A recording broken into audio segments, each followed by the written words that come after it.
விஜய் அவர்கள் நடித்த திரைப்படம் ஜனநாயகனுடைய வெளியீடு தள்ளி போய் கொண்டிருக்கிறது.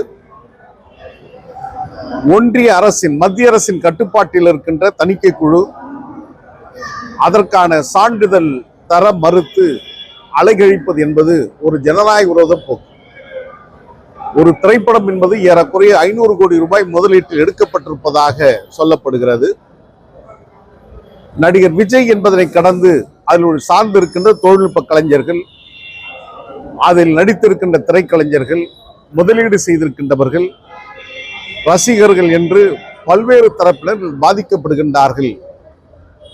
எனவே நீதிமன்றத்தை காட்டி அதை தள்ளி போடுவது என்பது ஏற்றுக்கொள்ள முடியாது. எனவே ஒன்றிய பாஜக அரசு நடிகர் விஜயுடைய திரைப்படம் ஜனநாயகன் வெளியிடுவதற்கு சான்றிதழ் தர வேண்டும் என்று மாண்புமிகு தமிழ்நாடு முதலமைச்சர் அண்ணன் தலைவர் தளபதி அவர்கள் ஏற்கனவே வலியுறுத்தியிருக்கிறார்கள். ஜனநாயக போக்கு என்று அறிவித்திருக்கிறார்.